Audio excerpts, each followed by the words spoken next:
করে নুন হলুদ আমি মাখিয়ে নিলাম। তো যা গরম পড়েছে, ভীষণ গরম পড়েছে, তো অনেক দিনই মাছের টক খাওয়া হয়নি, ভাবলাম এই মাছটা দিয়ে একটু টক রান্না করি, আর বন্ধুদের সাথে আমি সেটাই আজকে শেয়ার করছি।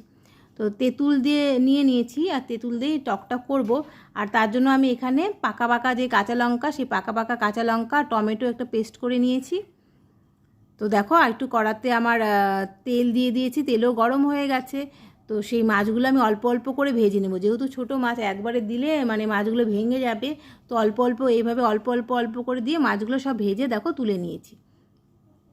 তারপর সেই কড়াতে একটু তেল অ্যাড করে একটু কালো জিরে দেখো ফোড়ন দিয়ে দিলাম, দিয়ে তারপরে যে পেস্টটা করে রেখেছিলাম কাঁচা লঙ্কা আর পাকা লঙ্কা, কাঁচা পাকা লঙ্কা আর টমেটোর, সেটা দেখো দিয়ে দিলাম এর মধ্যে, দিয়ে হলুদ দিয়ে খুব সুন্দর করে মশলাটা কষিয়ে নেব।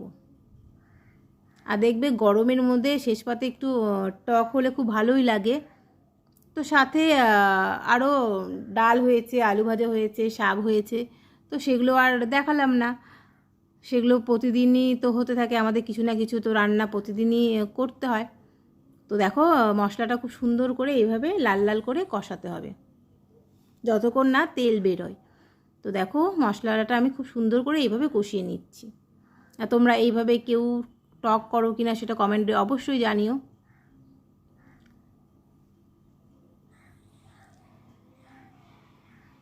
তো দেখো মশলাটা খুব সুন্দর করে আমার কষানো হয়ে গেছে,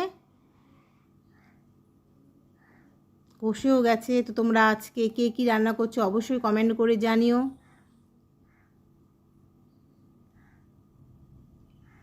আর কদিন থেকে ভীষণই গরম পড়েছে, প্রচুরই গরম পড়েছে। তো দেখো পুরো আমার মশলা কষে গেছে। এবার এর মধ্যে আমি গরম জল অ্যাড করব। তো দেখো এর মধ্যে আমি একটু গরম জল অ্যাড করে দিলাম, একটু জলটা বেশি করে দিলাম কারণ ফুটবে। তো একটু ফুটুক 5-10 মিনিট, জলটা ফুটলে আমি একটু নুন অ্যাড করলাম, যেহেতু আগেও আমি কষানোর সময় একটু নুন দিয়েছিলাম, তো আর একটু নুন অ্যাড করলাম। তো দেখো এই তেঁতুল যেহেতু 12 মাসই পাওয়া যায়, তো তেঁতুল দিয়েই করছি। এটা আম দিয়ে জলপাই দিয়ে খুব ভালো লাগে খেতে। তো দেখো তেঁতুলটা একটু দিয়ে ভালো করে একটু জলটা ফুটবে। দেখো জলটা অনেকটা কমে গেছে। এবার ভেজে রাখা মাছগুলো দেখো এর মধ্যে দিয়ে দিলাম। তো সব দিয়ে আর একটু সুন্দর করে নাড়াচাড়া করে নেব। টক তো যেহেতু একটু টক টক মিষ্টি মিষ্টি, তো একটু যারা মিষ্টি পছন্দ করে একটু মিষ্টি দেবে, ভালো লাগে।